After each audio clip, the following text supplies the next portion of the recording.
Hello bachcho, let's read this question. Question says the only incorrect statement regarding Henry's law for a given dissolving in water is option first, option A, the value of KH Henry's constant is greater for O2 and H2 at same temperature. Option B, the value of KH increases with increase in temperature. Option C is Henry's law is not applicable for HCl gas.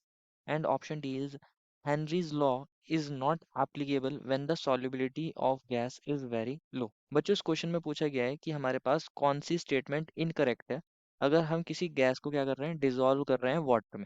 किसी gas को dissolve कर रहे हैं water में, मतलब water के respect में बताना है। फर्स्ट में बोला है कि जो के एच की वैल्यू है बेसिकली हेनरीज कांस्टेंट की, वो O2 के लिए ज़्यादा होती है H2 से सेम टेम्परेचर पर। सेकंड में बोला है के एच जो है बेसिकली टेम्परेचर बढ़ने के साथ इंक्रीज होता है। थर्ड में बोला है कि हम HCl गैस के लिए हेनरीज लॉ को नहीं लगा सकते। एंड ऑप्शन डी में बोला है हेनरीज लॉ जो है बेसिकली इज एप्लीकेबल जब जब ये एप्लीकेबल होता है जब सॉल्युबिलिटी गैस की कम होती है। तो फर्स्ट ऑफ ऑल बात करते हैं इस क्वेश्चन के की कॉन्सेप्ट के बारे में। किसके बारे में बच्चों? इस क्वेश्चन के की कॉन्सेप्ट के बारे में। और इस क्वेश्चन का की कॉन्सेप्ट क्या होगा बच्चों? Henry's law. बेसिकली बच्चों हमें हेनरीज लॉ के बारे में पता होना चाहिए।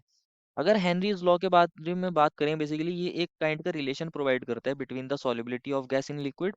तो ये बताता है, ये कहता है बच्चों कि हमारे पास अगर हम किसी गैस की बात कर रहे हैं, किसी गैस की सॉल्युबिलिटी की बात कर रहे हैं, solubility solubility of a gas in liquid जो होती है basically of gas in liquid, वो डायरेक्टली प्रोपोर्शनल होती है किसके बच्चों? To the pressure of gas. मतलब हमारे पास जितना हमारी गैस का प्रेशर लग रहा होगा उतनी ही ज्यादा उसकी क्या हो रही होगी? सॉल्युबिलिटी। हमारे पास ऐसा बोल सकते हैं solubility of gas in a liquid is directly proportional to its the pressure of gas. Pressure of gas के डायरेक्टली प्रोपोर्शनल होती है प्रेशर ऑफ गैस। इसको अलग अलग वर्ड्स में अलग अलग मैनर में भी बताया जाता है। इसको मोल फ्रैक्शन से भी रिलेट कर सकते हैं। अगर सॉल्युबिलिटी ज्यादा है तो अमाउंट ज्यादा डिसॉल्व हो रहा होगा, तो मोल फ्रैक्शन भी तो ज्यादा होगा हमारे पास लिक्विड के अंदर गैस का। तो ऐसा भी बोलते हैं इसको कि हमारे पास जो पार्शियल प्रेशर होता है basically, partial pressure partial pressure of gas in vapour phase, in vapour phase, अगर हम इसको पी से डिनोट कर रहे हैं, partial pressure of gas in vapour phase P से डिनोट कर रहे हैं, is directly proportional to mole fraction of gas in the solution. Mole fraction, mole fraction जिसको हम एक्स से डिनोट करते हैं, mole fraction of gas in solution, इसको हम इस तरीके से भी बोलते हैं। सॉल्यूशन में जितना गैस का मोल फ्रैक्शन होगा उतना ही पार्शियल प्रेशर उसका एक्सर्ट हो रहा होगा बेसिकली हमारे पास। ऐसा बोल सकते हैं, इसको समझते हैं। मान लीजिए हमारे पास कोई लिक्विड, कोई सॉल्यूशन है बेसिकली, और ये हम इसके अंदर क्या कर रहे हैं, इसके अंदर हम किसी गैस की सॉल्युबिलिटी को मेजर कर रहे हैं। ध्यान से समझना है। मान लीजिए बच्चों ये हमारे पास कोई कंटेनर है, इसके अंदर यहाँ एक लिक्विड है, हमने यहाँ तक ये लिक्विड फिल कर रखा है, और इसके ऊपर यहाँ कोई गैस है, यहाँ कोई गैस के पार्टिकल्स है। अब गैस हमारे पास क्या कर रही होगी, इसके सरफेस के ऊपर एक वेपर प्रेशर एक्सर्ट कर रही होगी।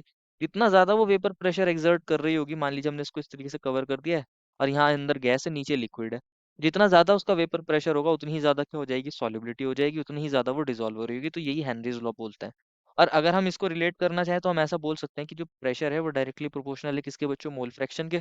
और जब हम यहाँ से बच्चों प्रोपोर्शनैलिटी का साइन हटाते हैं तो एक कांस्टेंट लगाते हैं जिसको हम बोलते हैं हेनरीज कांस्टेंट, और ये होता है के एच के इक्वल। के एच डिनोट करता है बेसिकली हेनरीज कांस्टेंट को। किसको डिनोट करता है बच्चों? Henrys constant. के एच होता है यहाँ हमारे पास हेनरीज कांस्टेंट। क्या होता है ये? Henrys constant. तो ये हमारे पास हेनरीज लॉ होता है। यही हमारे पास हेनरीज लॉ होता है कि जो सॉल्युबिलिटी है गैस की वो डायरेक्टली प्रोपोर्शनल होती है प्रेशर ऑफ गैस। जिसको हम इस तरीके से बोल सकते हैं, partial pressure of gas in vapour phase is directly proportional to mole fraction of gas in solution. This is known as Henry's law. अगर हम बात करें बच्चों, ये जो के एच होता है बेसिकली, ये के एच डिपेंड करता है किस पर? गैस के नेचर पर। नेचर ऑफ गैस पर डिपेंड करता है। नेचर ऑफ गैस पर डिपेंड करता है। और बच्चों ये हेनरीज लॉ जब हम यहाँ डिफाइन कर रहे हैं, partial pressure of gas in vapour phase is directly proportional to mole fraction of gas in a solution, जब हम इसको इस तरीके से डिफाइन करते हैं तो यहाँ हम एक टेम्परेचर को कांस्टेंट लेकर चलते हैं। क्या लेकर चलते हैं? हम यहाँ टेम्परेचर को कांस्टेंट लेकर चलते हैं। टेम्परेचर यहाँ पर कांस्टेंट रखते हैं, क्योंकि अगर टेम्परेचर वेरी करेगा तो हमारे पास सॉल्युबिलिटी भी वेरी कर सकती है। तो इसलिए हम यहाँ पहले टेम्परेचर को फिक्स रख के चलते हैं। तो एक पर्टिकुलर टेम्परेचर पर इसको हम इस तरीके से डिफाइन करते हैं। तो यहाँ बेसिकली ये जो के एच है ये नेचर ऑफ गैस पर डिपेंड करता है। ये जो हमारे पास के एच है ये नेचर ऑफ गैस पर डिपेंड करता है, और ये साथ में टेम्परेचर पर भी डिपेंड करता है। कांस्टेंट है, ये टेम्परेचर पर भी डिपेंड करता है।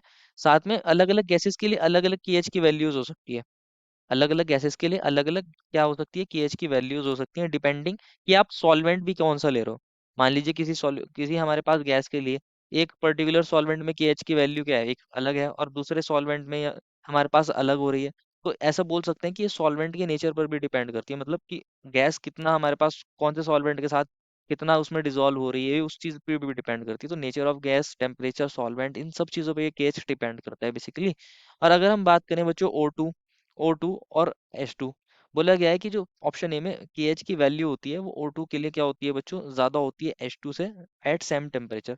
तो बच्चों ऐसा देखा जाता है एक्सपेरिमेंटली, जब ये वैल्यूज निकालते हैं तो ऐसा देखा जाता है बच्चों, अगर हम O2 के लिए वैल्यू निकालते हैं और H2 के लिए वैल्यू निकालते हैं, हम एक टेम्परेचर फिक्स कर रहे हैं, मान लीजिए इसकी देखी जाती है, अगर आप टेम्परेचर 293 केल्विन पर टेम्परेचर 293 केल्विन पर निकालते हो वैल्यू, और O2 और H2 के लिए KH की, और इनकी किस में निकालते हो बच्चों, सॉल्वेंट आप वाटर लेते हो, वाटर में निकाल रहे हैं, तो देखा जाता है बच्चों कि हमारे पास जो O2 है, जो हमारे पास बच्चों O2 है, इसके लिए जो वैल्यू आती है वो आती है बच्चों अबाउट 34.86।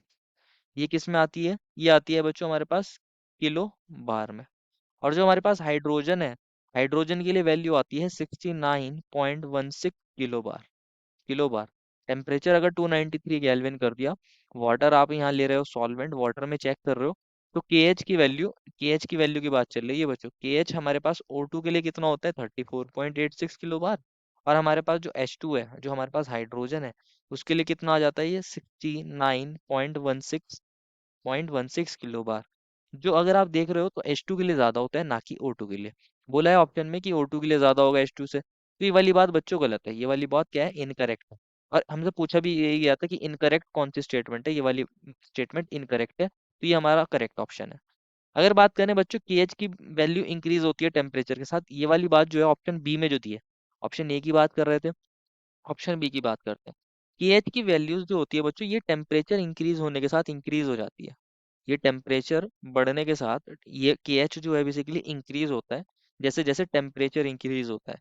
केएच की वैल्यू इंक्रीज होती है जैसे जैसे टेम्परेचर इंक्रीज होता है, बिकॉज क्योंकि हमारे पास जो सॉलिबिलिटी है गैस की, जैसे जैसे टेम्परेचर इंक्रीज होता है, तो सॉलिबिलिटी जो होती है गैस की वो डिक्रीज होने लग जाती है। सॉल्युबिलिटी सॉल्युबिलिटी जो है गैस की, solubility of gas in liquid, वो क्या होने लग जाती है, डिक्रीज होने लग जाती है।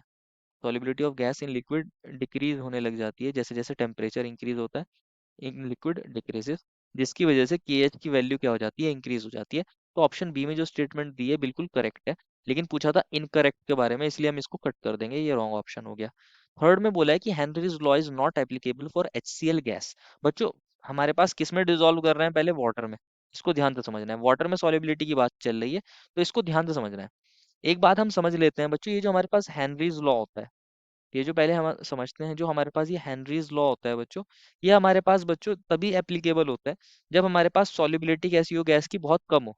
हम ऐसा बोल सकते हैं, जब solubility of gas in liquid कैसी होनी चाहिए, गैस इन लिक्विड कैसी होनी चाहिए, हमारे पास कम होनी चाहिए, लो होनी चाहिए, वेरी लो हो सकती है, तब हमारे पास हेनरीज लॉ एप्लीकेबल होता है।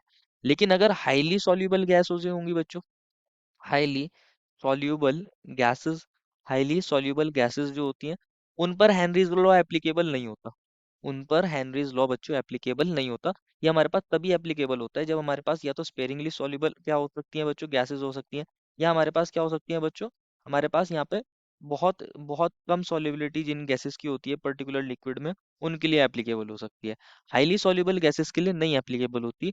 तो अगर हम बात करें HCl गैस जो है ना बच्चों, HCl गैस अगर हम वाटर में ले रहे हैं, HCl गैस अगर हम वाटर में ले रहे हैं, वाटर में क्या होता है बेसिकली HCl और H2O जब आप लेते हो बेसिकली, तो ये जो हमारे पास HCl है ये हाईली सॉल्युबल होती है। कैसी होती है, हाईली सॉल्युबल, बिकॉज ये HCl क्या काम करता है बच्चों, H2O H प्लस ले लेता है HCl से, और H3O पॉजिटिव में कन्वर्ट हो जाता है, और साथ में यहाँ Cl नेगेटिव बन जाता है। तो हम ऐसा बोल सकते हैं जो HCl है वो बेसिकली कैसा है, वाटर में बात चल रही है बच्चों, हाईली सॉल्युबल है। कैसा है बच्चों, हाईली सॉल्युबल है in water, highly soluble in H2O, because ये क्या करता है H3O पॉजिटिव और Cl नेगेटिव बनाता है वाटर के साथ। और क्योंकि ये हाईली सॉल्युबल है तो इस पर हमारा हेनरीज लॉ एप्लीकेबल नहीं होगा वाटर में, ध्यान से समझना है बच्चों, वाटर में। अगर कोई ऐसा मीडियम है जिसमें HCl हमारे पास बहुत कम सॉल्युबल है, कोई ऐसा सॉल्वेंट ले रहे हैं, तब हम इस पर एप्लीकेबल हो सकता है हमारा हेनरीज लॉ, लेकिन वाटर में HCl के लिए हमारा हेनरीज लॉ एप्लीकेबल नहीं होगा, because it is a highly soluble gas in water. और ऑप्शन डी में बोला है Henry's law is applicable when the solubility of gas is very low. ये वाली बात करेक्ट है कि जब सॉल्युबिलिटी बहुत कम होती है, किसी गैस के लिए बहुत कम सॉल्युबिलिटी होती है, तभी हम इसको हेनरीज लॉ को क्या करते हैं, एप्लीकेबल होता है ये हमारे पास। ये वाली बात बिल्कुल करेक्ट है, लेकिन इनकरेक्ट के बारे में पूछा है। तो बी सी डी जो है बच्चों वो हमारे करेक्ट ऑप्शन है, इसलिए हम उसको कट कर देंगे, हमारे रॉन्ग हो गए। लेकिन ऑप्शन ए में जो बात कही है वो हमारी इनकरेक्ट है। एक्चुअल में O2 के लिए हेनरीज कांस्टेंट की वैल्यू ज्यादा होती है हमारे पास H2 के लिए एज कम्पेयर टू O2। तो ये वाली बात हमारे पास इनकरेक्ट है, इसलिए हमारा यही ऑप्शन करेक्ट हो जाएगा। देखो final answer is option number A. I hope you understood it well and best of luck.